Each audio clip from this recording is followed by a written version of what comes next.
अस्सलाम वालेकुम।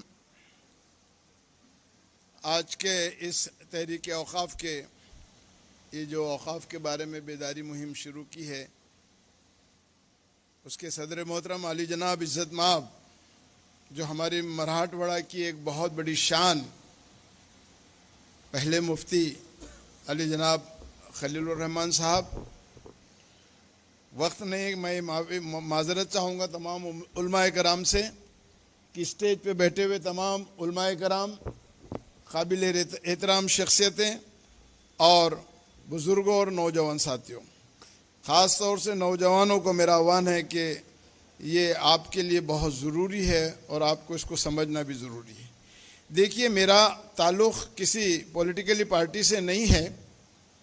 मेरी ज़िंदगी जो बचपने से आज तक गए, मैं किसी भी पार्टी का कोई मामूली सा भी सदस्य नहीं रहा है। मैंने जो काम किया है वो सिर्फ अपने कौम के जो बुनियादी मसाइल होते हैं, जिसे मूल प्रश्न कहते हैं, जिसे बेसिक प्रॉब्लम कहते हैं, जज्बात वाली बातों में तो हमको तबाह बर्बाद कर दिया गया है। मैंने कभी जज्बात वाली बात नहीं की। आज जो हम तबाह बर्बाद है वो सिर्फ जज्बाती बातों से हम तबाह बर्बाद हैं। मेरी बातों का मैं उलमाए कराम का बड़ा एहतराम और इज़्ज़त करता हूँ, बहुत एहतराम और इज़्ज़त करता हूँ, बुज़ुर्गों की भी करता हूँ, तमाम पॉलिटिकली पार्टियों की भी मैं बहुत एहतराम और इज़्ज़त करता हूँ। मगर मैं जब बात करता हूँ तो ऐसा है कि महसूस होता है पॉलिटिकली पार्टी के लोगों को कि ये शख्स हमारे ख़िलाफ़ कह रहा है। उलमाओं को ऐसा लगता है कि ये हमारे ख़िलाफ़ कह रहा है, मगर चूँकि हकीकत है वो कहना ज़रूरी होता है, और जब हकीकत बात सामने आती है तो लोगों को, सबको ही एक एहसास होता है कि भाई ये क्या है, ये क्या कह रहा है, क्यों कह रहा है, ये हमारे ख़िलाफ़ कह रहा है। तो बराए मेहरबानी मैं आप तमाम लोगों से माफ़ी चाहता हूँ कि अगरचे कोई बात मैं वो तल्ख बात करता नहीं हूँ, मगर ऐसी समझ में नहीं आई तो मैं यहाँ हूँ, आज भी हूँ, कल धरना है, तमाम लोगों को आना है। मुझसे बिल मुशाफा मिली है, मैं और 2 दिन रुकूंगा यहाँ का। अगरचे कुछ गलत फहमी है तो मुझसे बात कीजिए कि आपने ये क्यों कहा, ऐसे क्यों कहा। मौजू बहुत बड़ा है, वक्त बहुत कम है और 2 जिम्मेदारियां मेरे पर है। एक जिम्मेदारी तो हमारे मुस्तफ़ा फारूक, उनकी ट्रेन छूट गई है कि ये जो हमारा नया वक्त बिल में जो तरमीम और अमेंडमेंट आ रहा है, उसमें बहुत अच्छे उलमाए कराम ने कुछ बातें बताई। अभी हजरत ने बहुत अच्छी बात बताई कि वो जो बात बताई कि 5 साल में बहुत बेहतरीन है। तो ऐसी ही कुछ बातें वो कहने वाले थे और मैं तहरीक औक़ाफ़ के बारे में आपसे कुछ करना चाहता। मगर मैं पहले ये तरमीमी बिल क्या है क्या नहीं, उसके पहले थोड़ा सा तहरीक औक़ाफ़ का आपको पहचान दे दूं, बता दूं कि इसकी क्यों ज़रूरत पड़ी, क्यों महसूस हुआ, क्यों करना पड़ा। जैसा फारूक साहब ने भी बता दिए हैं कि भाई मैं 84-85 में भी औक़ाफ़ के लिए बहुत काम करता था। मौलाना क़ासमी साहब आए थे, 1 घंटा बैठे थे, मैंने रात में बताया हूँ कि उस वक़्त 84-85 में भी, क्योंकि ये हमारे पास ये वक्फ़ एक्ट जो था वो 54 का है। पूरे हिंदुस्तान में 54 में नया एक्ट जब हिंदुस्तान आज़ाद हुआ तो 54 एक्ट बना और वो 50 एक्ट में सब जगह बोर्ड बने स्टेट्स के। महाराष्ट्र एक गवर्नमेंट ऐसी थी कि जहाँ स्टेट का गवर्नमेंट नहीं बने, बोर्ड नहीं बना, सिर्फ मराठवाड़ा जो हमारे 5 ज़िले थे, आज 8 ज़िले हैं, उसका बोर्ड था। और बाकी जो हमारी सारी प्रॉपर्टी थी, बम्बई वगैरह, पश्चिम महाराष्ट्र, खानदेश, विदर्भा वगैरह की, वो चैरिटी कमीशंस के अंदर थी, ये सब उधर थी। मगर मराठवाड़ा में सिर्फ मराठवाड़ा वक्फ बोर्ड था। उस वक़्त मराठवाड़ा की बात भी लोगों ने कहा कि 70% ज़मीनात जो है हमारे मराठवाड़ा में, विदर्भा में तो बहुत कम नज़र आती है। तो ये जो मामला था, बोर्ड का भी मामला है, सब कुछ जिस तरीके से हुआ। ये 54 के बाद 95 एक्ट जिसको हम कहते हैं, 95, ये अभी बहुत सारे लोगों को समझता नहीं। 54 के बाद 95 आया। उसके पहले मैं आपको ये बताना चाहता हूँ कि ये बड़ा अल्लाह का फजलो करम है कि पिछले टाइम बम्बई में पहली बार जब ये अमेंडमेंट आया तो कहीं से आवाज़ नहीं उठी। बम्बई के तमाम उलमाए कराम, उलमा बोर्ड, तमाम सियासी लीडर्स, MLA जो आज मौजूद हैं, जो एक्स MLA हैं वो भी थे, और भी लोग थे, शहर के बड़े बड़े लोगों ने, शब्बीर भाई आपको शुरू करना है इस बात पर, अभी तक शुरू नहीं हुआ है, आपको करना है। मैं बोला भाई मेरी तबीयत सही नहीं है और मैं जब बोलूँगा, बताऊँगा तो आपको सबको बुरा लगेगा। नहीं, हमको कोई बुरा नहीं लगेगा, आपको आना है। उन्होंने लेकर के गया, हुई बात यही है, जैसा हजरत ने कहा कि लोग उलमा बोर्ड ये वो सब पूरा तमाम भरा हुआ था। मैंने उनसे ये कहा कि पहले आपको समझना पड़ेगा और उसके बाद में जब आप बातें करेंगे ना तो वो बात ही नहीं होंगी। इसके लिए सदारत तो मुझे दी है, मगर बात मैं पहले करूँगा। उन्होंने कहा हाँ हाँ बिल्कुल शुरू। तो मैंने बात यहाँ से शुरू की कि देखिए वक्फ एक्ट जो 54 की जो बात हम करते हैं, तो इंदिरा गांधी वजीर आज़म थी, उसने 26 अक्टूबर 1976 को एक खत पूरे हमारे हिंदुस्तान भारत के स्टेट्स को लिखा। क्या लिखा इंदिरा गांधी ने? उन्हें यह लिखा कि मैं बड़ी फिक्रमंद हूं, मैं बड़ी फिक्रमंद हूं।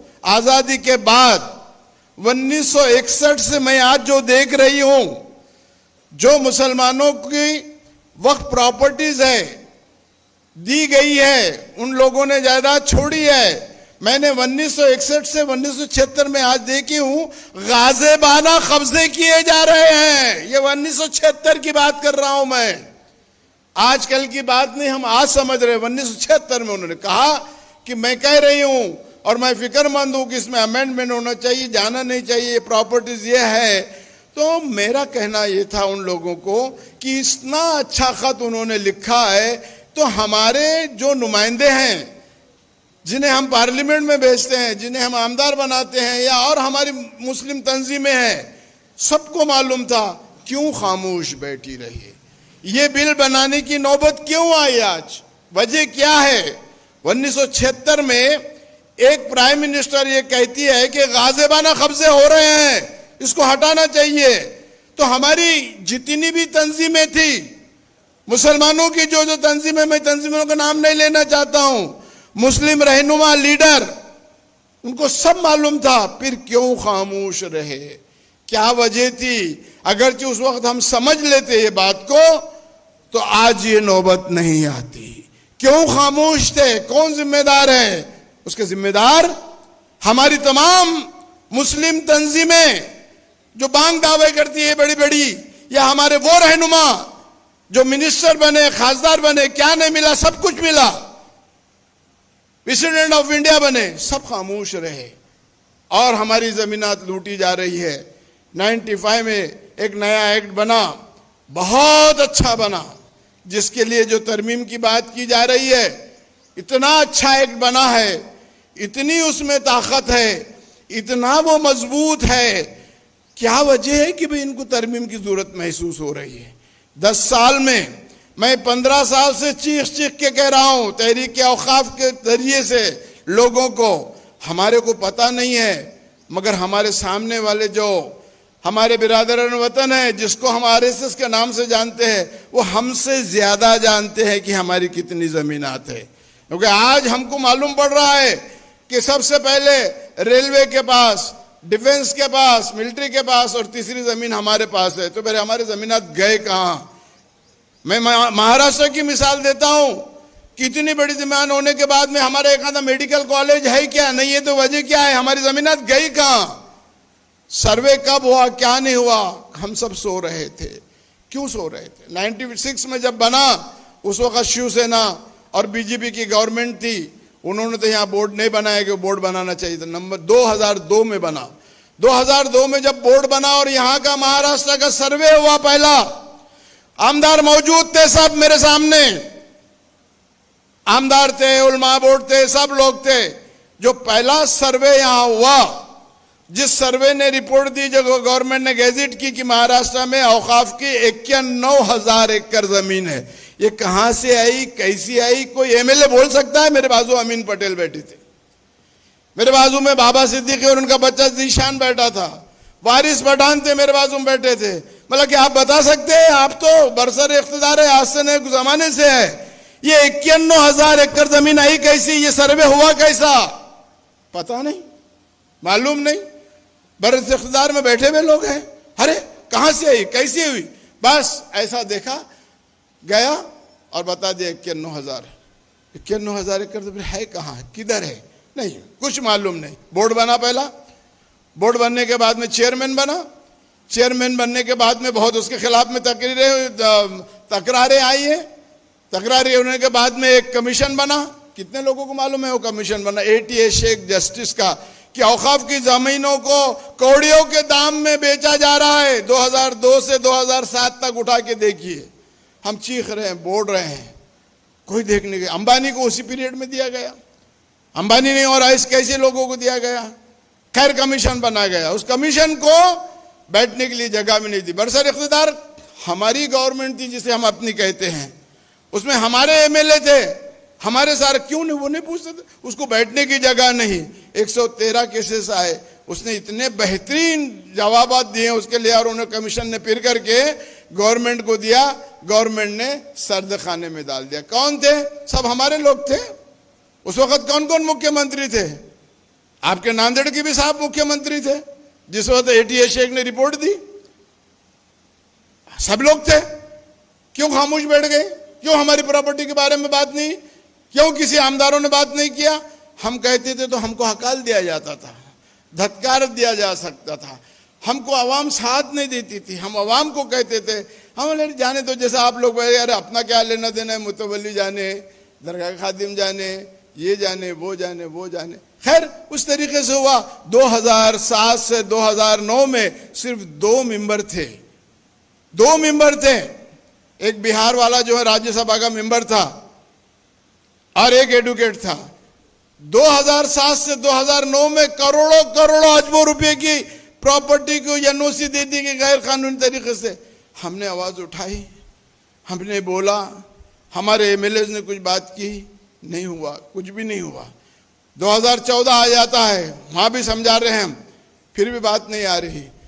दूसरी गवर्नमेंट आ जाती है, BJP की आ जाती है, शिवसेना की आती है, फडणवीस साहब आते हैं। हम उनके पास जाते हैं ऐसे तहरीक औकाफ, और हम उनको कहते हैं साहब कि आपका गवर्नमेंट का सर्वे है महाराष्ट्र का, 51,000 एकड़ जमीन हमको समझ में नहीं आती। आज हमारा ये हाल है कि मस्जिदों में हमको कटोरे फिराना पड़ते हैं, झोली पसारना पड़ती है, क्योंकि हम इमाम की तनख्वाह नहीं दे सकते, हमको नहीं है। वो आदमी था शब्बीर अंसारी जिसका नाम है, उसमें बड़े बड़े उलमाए कराम भी थे मेरे साथ उस डेलीगेशन में। मैंने उस वक्त फडणवीस को ये बोला कि साहब ये सिर्फ हमारी जायदाद जो है ना, हमारी प्रॉपर्टी, हमारी औकाफ की प्रॉपर्टी है, गवाह है, और मैं ओपन बोलता हूं तो सब लोग सुनते हैं बात को, वहां तक भी जाती है गवर्नमेंट तक बात। मैंने कहा साहब ये हमारी प्रॉपर्टी हमको दो, हमारे हवाले कर दो, तुमको गवर्नमेंट चलाने के लिए हम पैसा देंगे। कितने लोगों ने हमको साथ दिया। महाराष्ट्र के तहरीक औकाफ के बारे में बोलते हैं कि क्या काम किया तहरीक औकाफ ने। सबसे पहले औरंगाबाद में जो वक्फ बोर्ड का महाराष्ट्र का वो था कार्यालय, उसको सील मारा। हम पे 353 के मौलाना अब्दुल खय्यूम नदवी नहीं आए, हम पे केस है। 353 की केस हुई।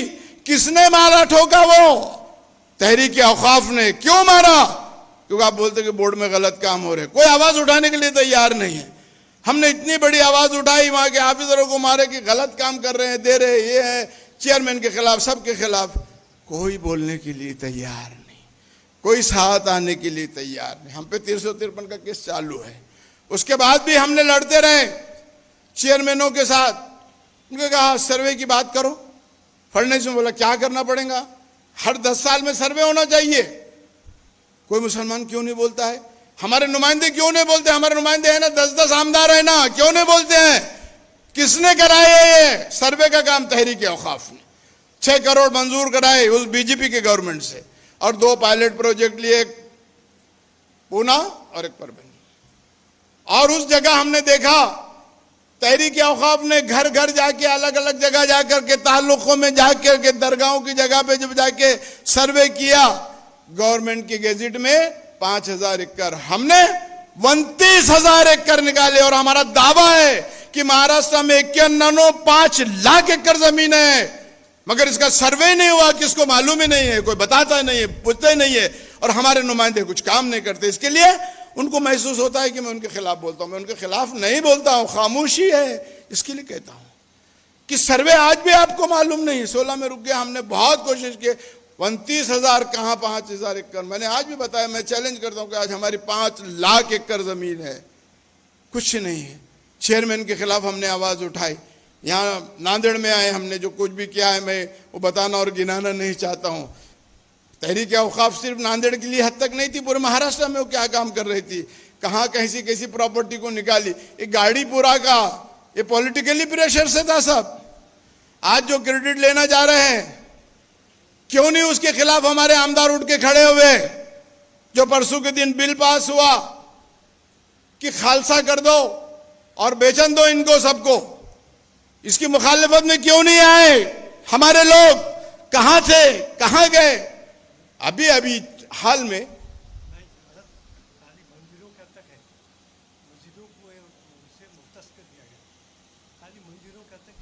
मंदिरों के लिए नहीं, मस्जिदों के दोनों के लिए भी है। देखिए जो आया है ना नहीं हम बता देंगे आपको, मैं भी कापी दूंगा आपको। मैं उसके ऊपर काम कर रहा हूं कि सब खालसा कर दी जाएगी, मंदिरों की नहीं, हमारी मस्जिदें और हमारी जगहें वो भी खालसा हो जाएगी। हुई ना आपकी यहाँ इनामी जमीन 5% पे जो आ गई है, वो कहाँ से आ गई है? करीबी ना आपके नांदेड़ में। खैर ठीक है, मैं वो बहस में नहीं पढ़ना चाहता हूँ जी। तो इनामी जायदाद को खालसा करो, दे दो और बेच डालो। ये खदगौकर साहब की जमीन थी, क्यों लड़ा था उसके लिए? किसने लड़ा? जिन्होंने कब्जा करके बैठा था। कौन थे यहाँ के जो वकील जो उनकी पैरवी करते थे जाकर के? जो ATA शेख ने अपनी रिपोर्ट में लिखा, मैं उसके बीच में खैर बहस में जाना नहीं चाहता हूं, मैं नहीं जाना चाहता हूं और मैं कहना भी नहीं चाहता हूं। तो इस तरीके के जो हालात थे हुए, हमने कोशिश पूरी करे, कोई आने के लिए तैयार नहीं। अभी गवर्नमेंट बनी, अभी गवर्नमेंट ने चेयरमैन बनाया। कैसा चेयरमैन है? कौन चेयरमैन है किसको पता? एक समीर खाजी नाम का आदमी है, जिसको लोग उसका पड़ोसी भी नहीं जानता है, जिसके ऊपर कई इल्जामात है कि एक मस्जिद, संगीन मस्जिद नाम की मस्जिद को खालसा करके हजारों करोड़ों रुपए खा गया। कंप्लेन है, उसको चेयरमैन बनाया जाता है, जबकि कोरम पूरा नहीं है। कोरम पूरा होना चाहिए। हमारे MLAs बैठे हुए हैं, वो नहीं बोल रहे हैं। एक मुतवल्ली औरत खातिन का इंतकाल होता है, 2 साल उसका इलेक्शन नहीं किया जाता है। 2 वकीलों की जायदाद खाली है, उसके लिए भरने के लिए कोई बात करता नहीं है। एक MP की जगह खाली है, रहने दो वैसे ही, इसको चेयरमैन बनाना है। 6 आदमी है, कोरम पूरा नहीं है। एक्ट ये कहता है कि नॉमिनेटेड जो होते हैं और इलेक्टेड जो होते हैं, तो नॉमिनेटेड ज्यादा इलेक्टेड होना चाहिए, नहीं है। मैंने रिट दाखिल किया, गवर्नमेंट का इतना दबाव मेरे पर महीने भर से चल रहा है कि वो रिट वापिस ले लो। क्यों भाई?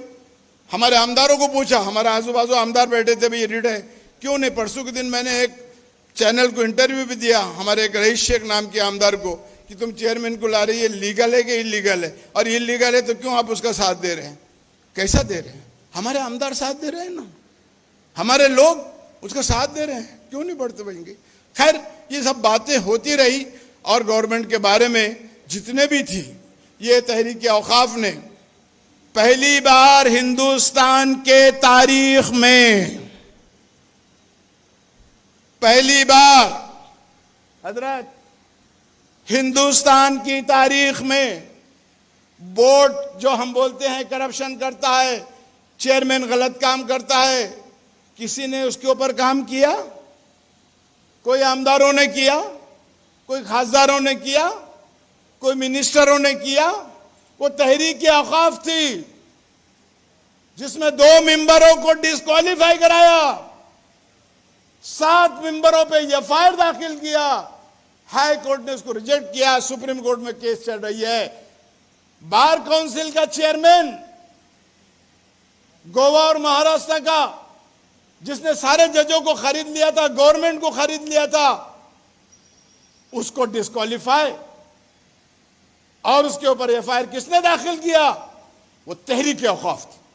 तो कह दे कि कोई था, वो बता दे कि ये था कि हमने किए, कोई आमदार कह दे कि हमने किया, कोई पार्टी कह दे कि हमने किया, वो तहरीक औकाफ थी जिसने इतना बड़ा कारनामा किया।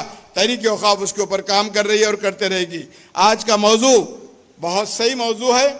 क्योंकि वक्त की बहुत कमी है, मैं सीधा सीधा मौजू पे आता हूं कि ऐसा नहीं है। तहरीक औकाफ को आपको जुड़ना होगा। मैं हमेशा लोगों को यही कहता हूं कि भाई ये जो तहरीक है, ये तहरीक होना चाहिए। अवामी तहरीक जब तक तुम्हारी बनती नहीं है, ये ऐसे बिल अमेंडमेंट आते रहेंगे, चोर रास्ते लोगों को आएंगे, जब तक कि हम पकड़ेंगे नहीं, बढ़ेंगे नहीं, पकड़ेंगे नहीं, मारेंगे नहीं, टोकेंगे नहीं, करेंगे नहीं, ये होने वाला मसला है नहीं। अब तहरीक औकाफ ने बहुत बड़ा स्टेप लिया है और मैंने हर जिले को बोला हूं कि मुझे 10, 20, 25, 50 नहीं 10 आदमी दो खाली, देखो इस कैसी भी गवर्नमेंट हो, देखो मैं इसको हला के बता देता हूं कैसा नहीं हलाता हूं और कैसे नहीं मेंबर सीधे होते हैं, कैसा नहीं काम करते हैं। कहां है उनको पकड़ लेते, जाएंगे उसको पकड़ो, पकड़ो तुम, पकड़ते तुम। बोर्ड के मेंबर ये चोरी कर रहा है, ये नांदेड़ में वजीराबाद की जो दरगाह है हजरत अब्दुल रहमान दुल्ले शाह, खासदार साहब हमारे जो मेंबर है बोर्ड के आके गए, जो बोर्ड के चेयरमैन थे वो आके गए, क्यों नहीं मसला हल हो रहा भाई? बिलोली की जमीन ये सब लोग आके गए, क्यों नहीं मसला हो रहा है? क्योंकि उनको वहां से करोड़ों रुपए मिल रहा है, देने वाले दे रहे हैं। मैं उसके भी डीप में नहीं जाना चाह रहा हूं, हालांकि मैं कुछ बातें ऐसी थी कि मैं प्रूफ के साथ बताने वाला था कि ये दरगाह का मामला क्या है, इसका मुतवल्ली कौन था, उसके मुतवल्ली ने क्या लिख के दिया था, उसने हिबा कैसा किया, उसने कैसा किया, क्या करे नांदेड़ के लोगों ने, क्यों खामोश बैठे हुए थे? हमारा बोलना था, सबको मालूम था कि भाई ये है एक गलत आदमी को दिया, वो बेच रहा है, खा रहा है, हम खाली बोल रहे बेच रहा है, करोड़ रुपए की जारी, उसके ऊपर काम कौन करेगा? क्यों नहीं करेंगे? उसीलिए तहरीक औकाफ के लिए हमारे को आना पड़ा और तहरीक औकाफ से हम ये काम कर रहे हैं। और इंशाअल्लाह ताला जो आप कहते हैं कि ये बोर्ड बिल्कुल गलत है, इसमें कोई शक नहीं। मैंने वहां भी बंबई में ये बोला, हुकूमतें आते जाएंगी, बोर्ड बनते जाएंगे, इनकी नीयतें साफ नहीं है, ना बोर्ड की नीयतें, ये लपड़े गपड़े करते जाएंगे, ये तो होते रहेगा। हमको बाहर आना होगा, हमारी चीजों को संभालना है तो हमको बाहर आना पड़ेगा, निकलना पड़ेगा, पूछना पड़ेगा। आज तक हमने पूछा नहीं, जब से हम पूछ रहे देख के हालात कितने चेंज हो गए, हम जब से पूछ रहे हैं देखिए हालात कितने चेंज हो गए। और वही मैं आज सबको आह्वान ये कर रहा हूं कि भाई ठीक है, जो लोग कर रहे हैं, आज सब कह रहे हैं कि भाई ये अमेंडमेंट आया, तो मैं बोला ना कि भाई अमेंडमेंट क्यों आया, क्यों आया? ये सारी चीजें आपको मालूम थी, सब हो रहा है। उन्होंने पूरी स्टडी करके रखी है, इसकी इतनी बड़ी स्टडी करके रखी है और उनको मालूम नहीं कि जैसा हजरत ने किसी ने तो बताया कि 80% जमीन तो हमारी चलेगी, इसमें कोई शक नहीं है। पर उसके बाद भी आधा पंजाब हमारा है, आधा पंजाब। आज पंजाब बोर्ड की हालत देखो, मैं जाता हूं हर जगह, कर्नाटका में बहुत अच्छा काम है, केरला में बहुत अच्छा काम है, आंध्रा में बहुत अच्छा काम है, यहां नहीं, हमारे पास कोई बोलने वाले लोग नहीं है। मैं बताऊंगा पंजाब के अंदर ये 52A जो हमारे पास है ना, एक्ट में जो आया है, इतना खतरनाक है कि 100 साल का भी कब्जा करके बैठने वाला कोई आदमी है तो डायरेक्ट 52 की उस पर कार्रवाई करो, जमानत नहीं है उसको। और वही काम हुआ गाड़ीपुरे का काम, गाड़ीपुरे का उसी एक्ट के तहत निकला। ये जो 52A के तहत जब बोला गया और जब वो सब लोग करने लगे और प्रेशर गवर्नमेंट का आया और कुछ यहाँ के लोगों का आया, मतलब सबको हथकड़ा पहनाऊंगा, चलो उसको नोटिस दो, जब जाके वो गाड़ीपुरे वाला मसला हल हुआ। अजान हो रही क्या?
बात बिल्कुल सही है। हेलो, हाँ, यही देखिए अभी ये जो हुआ ना, इन्होंने जो ठहराव पास किया, 55,000 एकड़ जमीन मराठवाड़ा की जाने वाली है। 55,000 एकड़, होश में आओ, हम ख्वाब खरगोश में सोए हुए हैं। खालसा नहीं होना चाहिए, वर्ग 2 से 1 में आना नहीं चाहिए, उनको हक मिलना नहीं चाहिए, हम उसके खिलाफ है तरीका, उसके लिए काम कर, ठीक है। और जो बातें हो रही है, अब ये जो अमेंडमेंट वाली बात है, हमसे ज़्यादा मैं बता रहा हूँ कि उन्होंने स्टडी करके रखी है, उनको मालूम है कि सारी प्रॉपर्टीज है। दिल्ली की 130 जगहों के ऊपर जाके मैंने लड़के आया हूँ, कितने लोग गए थे, हमारे लोग ने, हमारे सदर ने किया कैसे कैसे किया वो। खैर अब वक्त नहीं, इसके लिए मैं और बहुत ज़्यादा गहराई में नहीं जाऊँगा। मगर अब ये एक्ट जो है, एक तो सबसे पहले कि देखिए, आप लोग, बहुत सारे लोगों को गलतफहमी ये है कि भाई जब जा रहे सब तो हमको रजिस्ट्रेशन करके क्या फ़ायदा मस्जिदों में। बहुत सारी मस्जिदों के लिए हमने चीख चीख के बोले, लोगों को बोले, गए हमारे लोग, सब जगह गए, मगर कोई तैयार नहीं होता। अरे हम भर के देते, हम करते, करें, क्या वजह? वजह ये है, वैसा भी तो हमको निकाल दे रहे ना, वो नहीं है तो बोल देंगे नहीं ये तुम्हारी है ही नहीं, ऐसी तो आफत आ रही है। रजिस्ट्रेशन आ जाएगा कहीं ना कहीं तो तुम्हारे पास डॉक्यूमेंट होते हैं। इसके लिए मस्जिदों का रजिस्ट्रेशन करना बहुत ज़रूरी है। जो भी इदारे हैं उनका रजिस्ट्रेशन करना बहुत ज़रूरी है। और एक बात जाते जाते बता देता हूँ कि ये अंबानी वाला मामला जो है ना, अभी हो गया है, वो भी दे दिए, हम उसकी लड़ाई लड़ रहे हैं। अभी गवर्नमेंट ने उसको दबा के रखी है। ये गवर्नमेंट ने, वो बोर्ड हमारा बोर्ड था पूरा, और मैं आपको ये भी बताते चलूँ कि बोर्ड इंडिपेंडेंट होता है, गवर्नमेंट दबाव नहीं डाल सकती है, मगर गवर्नमेंट पूरा अपने कब्जे में ले लेती, क्योंकि वो जो नुमाइंदे हमारे देते हैं, हमारे मेंबर थे, हमारे चेयरमैन थे। किसने दिया है अंबानी को? ये अंबानी को जो अभी हवाले किया, थोड़े दिन में आपके सामने आने वाली बात है, मैं इन एडवांस बोल रहा हूं आपको।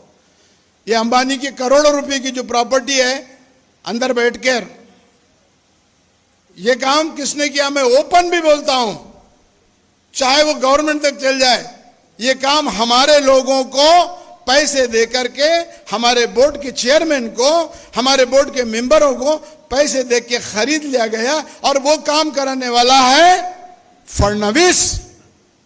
चैलेंज के साथ बोलता हूं, तो बोला, मैं बोलता हूं कि किसने करवाया काम, किसने दबाव डाला है। मैं नाम लेता हूं, मैं डरता नहीं हूं, मैं तहरीक औकाफ चलाता हूं, उनको मालूम है, डरते वो भी मेरे से कि यार ये काम करने वाला है। ये अंबानी का अभी हाल में जो हुआ है वो उसने किया है। हाँ दे दिए ना, मगर वो बाहर नहीं आ रही, अभी आएंगी, बहुत जल्दी से मिल नहीं दे दी। खैर अब ये जो बातें हैं, मैं इससे हट करके अभी अपने अमेंडमेंट वाली बात पे आ जाता हूँ कि देखिए, कुछ बातें तो बहुत अच्छी लोगों ने बतला दी हैं कि इसकी मुखालफत करना क्यों ज़रूरी है।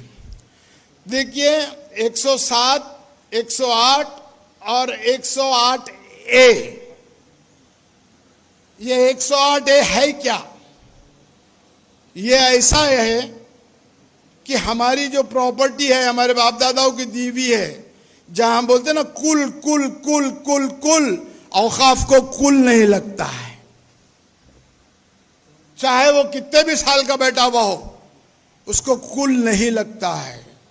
और ये 108 हटाने की साजिश जो यही है कि हट जाए तो जो कुल वाले बैठे हैं उसके खुद ब खुद मालक हो जाएंगे। जैसा हम बोले कि 80% हमारी जो जमीनात है गई है, ये 180 और 107, और इस पर बात कर रहे हैं मौलाना ने भी एक जो बात की है इसके अंदर, गैर कौम के लोगों की जो बात की गई इसके अंदर कि गैर कौम के लोगों को किस तरीके से लाया जाए, पसमानदा होना चाहिए।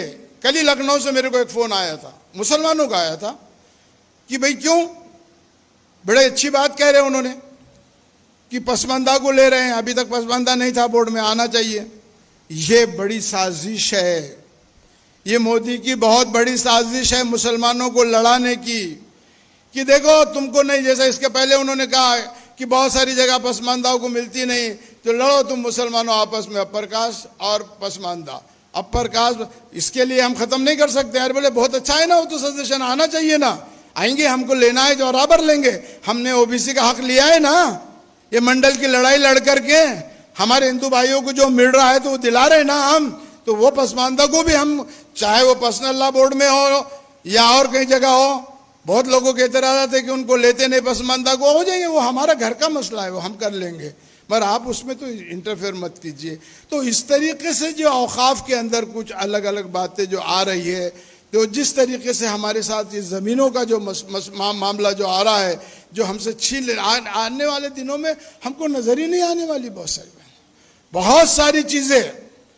ये जो 44 है, 40 नहीं है, 44 है अमेंडमेंट जो अलग अलग और अच्छा ऐसा लोगों ने बना के भेजा है, क्योंकि उतना वक्त नहीं बताने के लिए।